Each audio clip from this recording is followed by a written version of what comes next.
Good morning, everyone. It's 9 minutes past 9 o'clock right now, and this time every week we visit with a very good friend of ours. And the question we have for you at home right now, how did you sleep last night?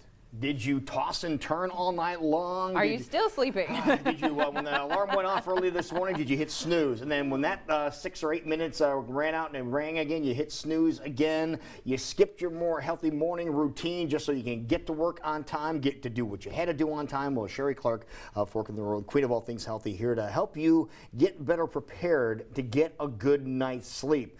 And this seems to be a major problem, especially now with the way people's brains are going, 36/7, not even 24/7. It's true, and it's going to get even worse because we're going to go through that spring ahead thing. Right. So now we're all going to be really messed up because we don't know whether it's light out, it's not light out. And so, yeah, so this is a timely topic. This is perfect. And yeah. it affects everything.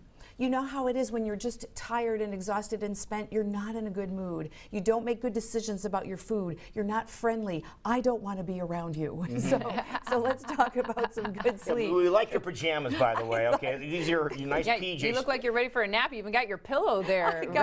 Wait, this isn't just a pillow. This is a fork in the road pillow. A fork in the road right, pillow. Exactly. That's a raw pillow right there. All right. Perfect. Okay, Exactly. so let's talk about sleeping and why it's so important. Oh, well, it's important because it affects absolutely everything. And the thing about it is that most people think they need to fix it. If they can't get to sleep, they think to themselves, well, I gotta take something that'll knock me out. Right. I gotta jump over this hump, jump over the moon, and take something and just go to sleep. But the reality is, think of it this way. If your car is making a lot of weird noises, the way to fix that is not to turn up the radio. It's not? No. Oh. So much for that theory. Yeah. Okay. You need to get to the root of the problem. So if you're not sleeping, there's a reason. So let's start with, Jackie, I brought you a few of the reasons why we might have trouble sleeping. You brought all Now, my these favorites here. These are Thank some you, sleep Sheree. aids, as some folks refer to them as. Yeah, they're the opposite of that. They're the reason why we have some difficulty. So right there on the far right, we've got our cell phones. How many people, particularly young people, sleep with it either right next to your bed nightstand or under your pillow? Yeah, it's right next to me. No, right above my head. Bad idea.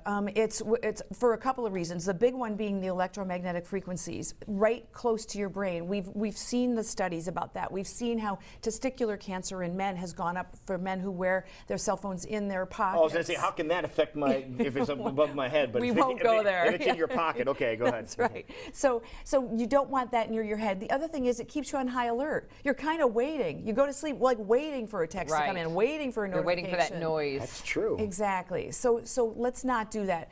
The little mini screen right next to there. I know I'm guilty of this. I'll own it. I'll work right up until bedtime.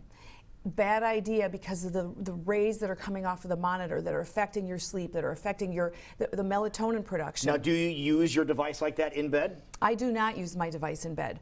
That one I only use for travel and taking notes, but I have a monitor in my office, which is right across the way from my bedroom, and I'll work right up until 15 minutes before bedtime. Not a good idea. I know that it affects my sleep. See, I'm guilty of another screen. My TV is always on. Yes, that's the other one. And having TV or a monitor in the bedroom is a bad idea. The bedroom is really for two things, and one of them is sleeping. So. And the other one's watching TV. Exactly. Yeah, see, at least in Jackie in Well, my case. and my thing, it's not even watching TV. I just want some noise, but there's ways of creating that without having that screen flashing at you. And there are things you can get that manufacture noise. That white noise would be a better idea because your brain is still going to be on high alert. You've heard about people that learn foreign languages by listening to tapes while they sleep. Well, if you can learn a foreign language while you're sleeping, what are you taking in if you're listening to the TV while you're sleeping? I have lots of infomercials. At the back. I've heard you make quotes from Hawaii 5-0. Yeah. You need a ShamWow, she'll tell you the number of calls. Exactly. That's right. Other things, there's some cayenne pepper there in the front. Yeah. What's that all about? Okay, what's wrong with cayenne pepper? Hot food, that represents hot foods. Hot foods raises your body temperature, makes you hot. When you're hot, you don't sleep as well. It's better to sleep in a cool environment. We don't want it to be really warm.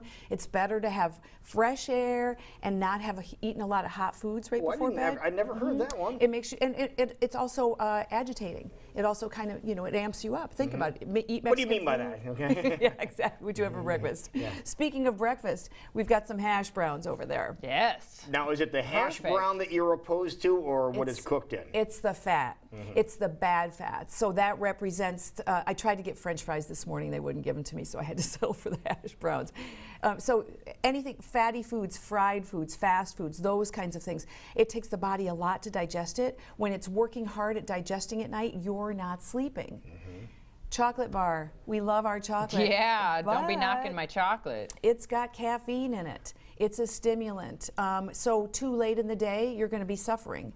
Okay, out of all the things you said, that one right there, you go, okay, it has caffeine in it. That makes 100% sense. Right. The coffee also has a lot of Oh, caffeine. there's coffee in there, okay. And then we can't skip the towering bottle of Jim Beam there. Hello. And it's not just bourbon, it's all kinds of alcohol. Because we think of alcohol as being a depressant, so you think, oh, well, it's going to help me Something to nod out relax. and go to sleep. But what it does is it interrupts the REM or sleep cycle. See, a lot of people don't realize it, and a lot of people, unfortunately, use that to go to sleep. That's right. That's how they get their rest. And they think that's going to help. They think it's going to help. What happens is you do pass out. You might go to sleep, relatively quickly, but you wake up, and when you wake up, you're not rested. Your sleep, it has not been a good sleep.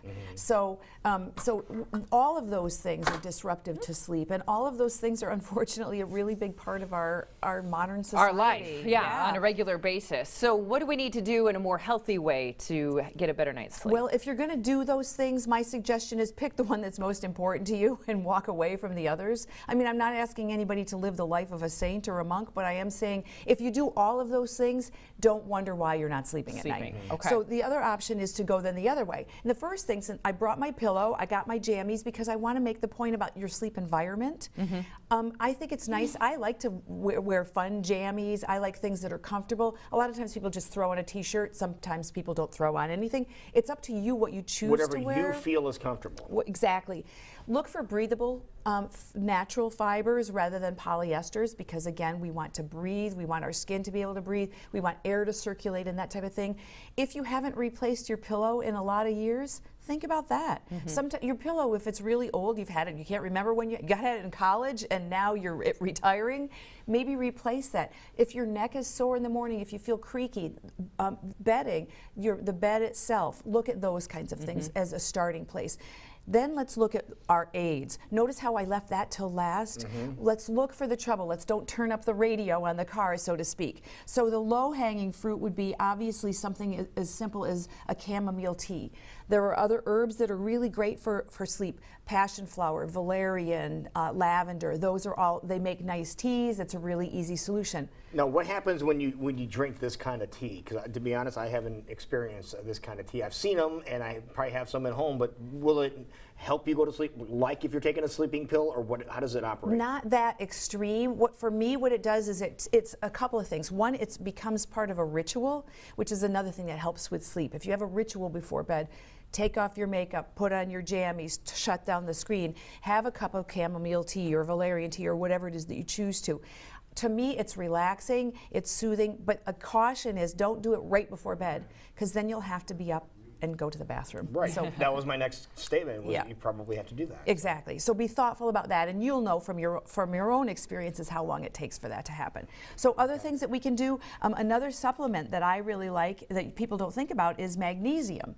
Now you can do magnesium as a supplement, like a pill or something that you take orally. I like Calm, which is you've probably seen it in the store. It's a powder. You mix it with hot water. You would have that instead of tea. But I like it topically. I put magnesium on the bottoms of my feet.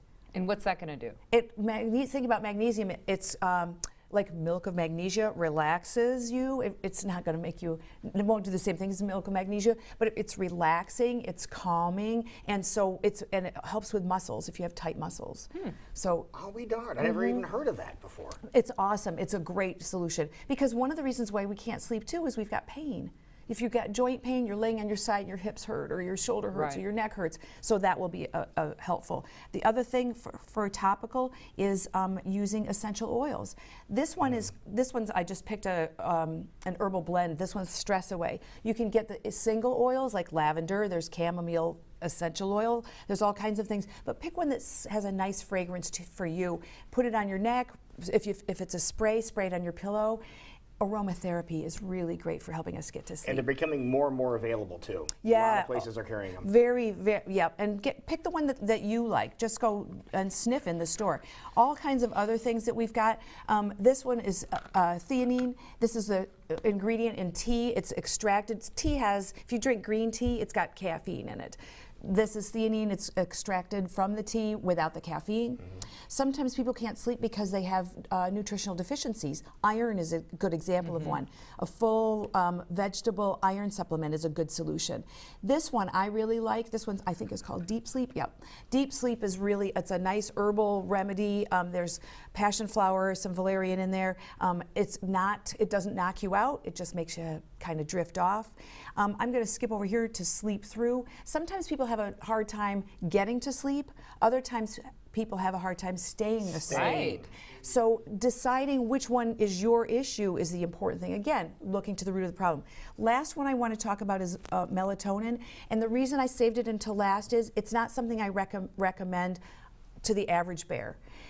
Melatonin is a hormone. It's not a supplement. So what it does is it affects how your body responds to the sleep cycle. So this would be good for you if, for example, you took a new job and it's the night shift, or you're traveling overseas and you're going to another time zone and it's 8 hours apart. To help you reset your clock. Precisely. Mm-hmm. So that's not for recreational purposes, and a lot of people misuse it. So lots of solutions, lots of remedies. Now, what we were just talking about, you see the devices there. People are on their devices and they're either on Facebook or doing whatever they want to do. What about just simply reading in bed? Is that as bad as that? Great question. Reading in bed is an awesome thing to do, but so how is that different than the device? Well, be thoughtful about it.